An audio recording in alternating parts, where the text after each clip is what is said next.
The SS Great Britain was built and launched in the same dry dock in Bristol that we stand in today. She was the brainchild of Isambard Kingdom Brunel. William Patterson designed the shape of the hull. He was a respected Bristol shipbuilder who managed the construction of Brunel's earlier paddle steamer, the Great Western. Prince Albert launched the SS Great Britain on a showery 19th of July 1843, watched by thousands of onlookers. She was the biggest ship in the world at the time of the launch. To protect the ship from the rain and the moisture in the air, the dry dock has been roofed in glass to create a giant dehumidification chamber.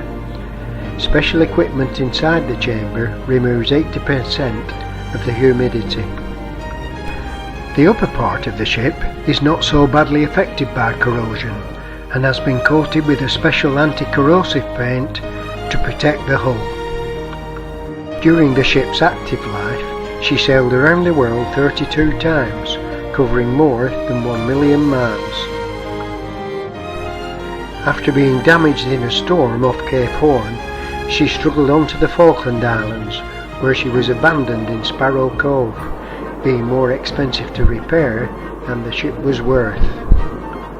In 1969, Ewan Corlett went out to the Falklands to start planning a salvage operation to raise her and bring her back to Bristol. She was lifted and placed onto a huge pontoon and pulled the 8,000 miles home by 2 tugs. It was an amazing coincidence that the SS Great Britain arrived home 127 years later to the day, the 19th of July 1970. She was greeted by as many people on her return as on the day she was launched all those years ago. The huge 4-cylinder 1,000 horsepower steam engine was designed by Thomas Guppy, working closely with Isambard Brunel. Brunel calculated how much fuel was needed to propel the ship over to America, along with the passengers and cargo. This was how he came up with the size the ship needed to be to do the job.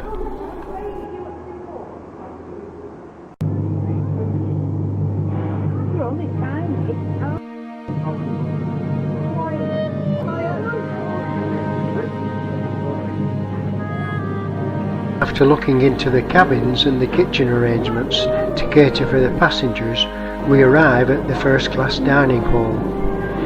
Here we can see the clever hinge back benches.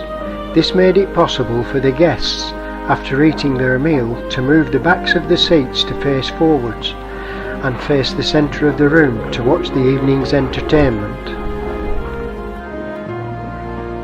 On leaving the ship, we pass along the quayside and see the stores ready to be loaded for its next journey to the other side of the world.